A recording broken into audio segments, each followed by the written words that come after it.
വിചാർ മണ്ഡലത്തിൻ്റെ പ്രസിഡൻ്റായ വിനോദ് സി തമ്പാൻ, അതുപോലെ തന്നെ Shri K P C secretary Shri Gopakumar, INDCയുടെ പ്രോഗ്രാം കോർഡിനേറ്റർ കൂടിയായിട്ടുള്ള ബിജു, അതുപോലെ തന്നെ ശിവകുട്ടി പട്ടമൻ, വിശിഷ്ട വ്യക്തികളെ, സഹോദരി സഹോദരൻ, ഇന്ന് നമ്മുടെ രാജ്യം ഒരു പരമാധികാര റിപ്പബ്ലിക് ആയതിൻ്റെ 75ാം പിറന്നാൾ ആഘോഷിക്കുക.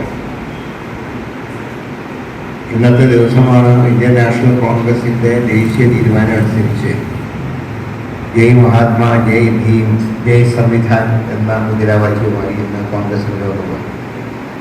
പ്രധാന കാരണം നമ്മുടെ ഭരണഘടനയുടെ ശില്പിയായ ഡോക്ടർ അംബേദ്കർ പോലും അപമാനിക്കുന്ന നടപടികൾ ഈ രാജ്യത്തെ ഭരണകർത്താക്കളിൽ നിന്ന് തന്നെ ഉണ്ടാവുകയും നെഹ്റുവിനെ പോലും കുറ്റപ്പെടുത്തുന്ന സമീപനം ഇന്ത്യയുടെ പ്രധാനമന്ത്രി തന്നെ അനുവർത്തിക്കുകയും ചെയ്യുന്ന ഒരു കാലഘട്ടത്തിൽ ഭരണഘടനയെ സംരക്ഷിക്കുക എന്നുള്ള മുദ്രാവാക്യം ഇന്ന് കോൺഗ്രസ് പാർട്ടി ഏറ്റെടുത്തിരിക്കുകയാണ്. കാരണം ഈ രാജ്യത്തിന് സ്വാതന്ത്ര്യം നേടിത്തന്ന കോൺഗ്രസ്സാണ്, രാജ്യത്തിനൊരു ഭരണഘടനയ്ക്ക് നേതൃത്വം നൽകിയത് കോൺഗ്രസ്സാണ്, ശക്തമായ ഭരണ സംവിധാനം വികസനവും നടത്തിയത് കോൺഗ്രസ്സാണ്.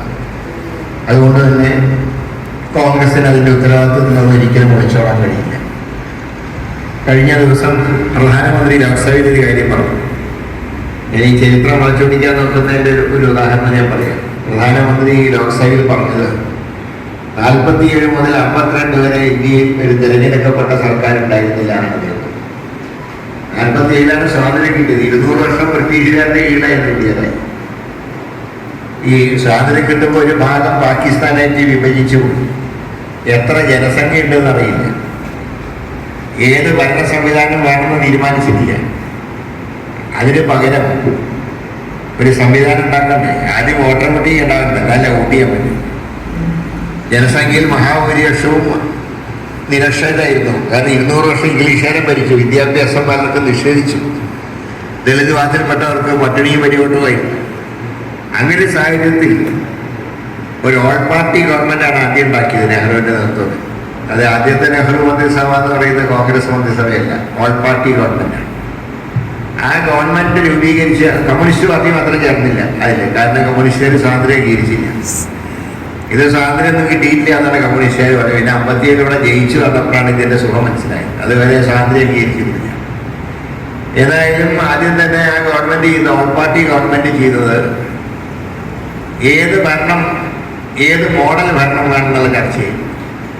ഒന്ന് ഈ അമേരിക്കൻ മോഡൽ അല്ലെങ്കിൽ ബ്രിട്ടീഷ് മോഡൽ. ഏതായാലും ബ്രിട്ടീഷ് അങ്ങനെയാണ് ഡോക്ടർ അംബേദ്കറിൻ്റെ ഇത് പൈലറ്റ് ചെയ്യാൻ ഏൽപ്പിക്കുന്നത്. അംബേദ്കർ കോൺഗ്രസ്സുകാരനൊന്നും ആയിരുന്നില്ല, കോൺഗ്രസിൻ്റെ വിമർശകനായിരുന്നു, ഗാന്ധിജിയെ വിമർശിച്ചിരുന്നു, നെഹ്റുവിനെ വിമർശിച്ചിരുന്നു. പക്ഷേ അദ്ദേഹത്തിന് രാജ്യത്തിനോടുള്ള അചഞ്ചലമായിട്ടുള്ള കൂറും ഒരു ദളിത് സമൂഹത്തിൽ ജനിച്ച അദ്ദേഹത്തിനുണ്ടായ പീഡനങ്ങൾ, അദ്ദേഹത്തിൻ്റെ കഴിവും എല്ലാം കണക്കിലെടുത്തുകൊണ്ടാണ് ഈ ഭരണഘടന പൈലറ്റ് ചെയ്യാൻ അംബേദ്കർ ചുമതല. ആ ഭരണഘടനാ സമിതിയാണ് ഇന്ത്യക്ക് ബ്രിട്ടീഷ് മോഡൽ ഭരണം. ജനങ്ങളാൽ തിരഞ്ഞെടുക്കപ്പെടുന്ന പാർലമെന്റും ജനങ്ങളാൽ തിരഞ്ഞെടുക്കപ്പെടുന്ന നിയമസഭയുടെ വിഭാഗം. പിന്നെ വോട്ടർ പട്ടിക തയ്യാറാക്കുക. ആദ്യം ജനസംഖ്യ എത്രയെന്ന് കണക്കാക്കണം. ഇത്ര ജനസംഖ്യ ഉണ്ടെന്ന് അറിയില്ല. ആദ്യം ജനസംഖ്യ കണക്കാക്കി അതിന് പുറമെ വോട്ടർ പട്ടിക തയ്യാറാക്കി. ഇപ്പോൾ വോട്ടർ പട്ടിക തയ്യാറാക്കിയപ്പോൾ പ്രയാസം, ഇലക്ഷൻ നടത്തണമെങ്കിൽ ഈ സ്ഥാനാർത്ഥിയുടെ പേര് വായിക്കാൻ പറ്റണം. അത്രയും പരിജ്ഞാനൊന്നുണ്ടായിരുന്നില്ല. അങ്ങനെയാണ് ഈ സീറ്റൊക്കെ കൊണ്ടുവന്നത്. മകം വെച്ച കാരണം അരിവാർക്കതിൻ്റെ ഒക്കെയായിട്ട് അന്ന് അങ്ങനെയാണ് ആദ്യത്തെ ഇലക്ഷൻ. ആദ്യത്തെ ഇലക്ഷന് 8 ദിവസം കൊണ്ടല്ല നടത്തിയത്, 3 മാസം കൊണ്ടാണ് നടത്തിയത്. 51 അവസാനത്തിൽ പ്രക്രിയ ആരംഭിച്ച് 52 പൂർത്തീകരിച്ചു. ആദ്യത്തെ മന്ത്രിസഭ വന്നു. ആ മന്ത്രിസഭയാണ് നെഹ്റുവിൻ്റെ കോൺഗ്രസ് ഗവൺമെൻറ്. അതുവരെ ഓൾ പാർട്ടി ഗവൺമെൻറ് ആയിരുന്നു. പക്ഷേ 52 തെരഞ്ഞെടുപ്പിന് ശേഷം അധികാരത്തിൽ വന്ന ജവഹർലാൽ നെഹ്റുവിൻ്റെ ഗവൺമെൻറ് കോൺഗ്രസ് ഗവൺമെൻറ്. പിന്നീട് ആ ഗവൺമെൻറ്റാണ് ഈ രാജ്യത്തിൻ്റെ വികസന പദ്ധതികൾക്ക് തുടക്കം കുറിച്ചതും ഈ രാജ്യത്തിനെ മുന്നോട്ട് നയിച്ചത്. ഇതൊക്കെയാണ് യാഥാർത്ഥ്യം എന്നിരിക്കെ 47 മുതൽ 52 വരെ ഒരു ജനാധിപത്യ ഭരണം ഉണ്ടായില്ല എന്ന് എന്തടിസ്ഥാനത്തിലാണ് പ്രധാനമന്ത്രി പറയുന്നത്? അദ്ദേഹത്തിന്റെ നേതാവായിരുന്ന ശ്യാമപ്രസാദ് മുഖർജി ഉണ്ടായിരുന്നു ആ നെഹ്റുവിന്റെ ഓൾ പാർട്ടി ഗവൺമെന്റ്. ഇതൊന്നും അറിയാത്ത ആളൊന്നല്ല നരേന്ദ്രമോദി. അപ്പോ ചരിത്രം വളച്ചൊടിക്കാൻ നോക്കുകയാണ്. അംബേദ്കറെ പോലെ അവമാനിക്കുക, നെഹ്റുവിനെ അവമാനിക്കുക. ഇപ്പൊ കഴിഞ്ഞ ദിവസം BJPയുടെ MLA പ്രസംഗിച്ചാണ് കർണാടകത്തിൽ. അദ്ദേഹം പറയാണ് ഗോഡ്സെക്ക് 3 വെടിയുണ്ടകൾ അദ്ദേഹത്തിന്റെ ശരീരത്തിൽ തറച്ചിരുന്നു.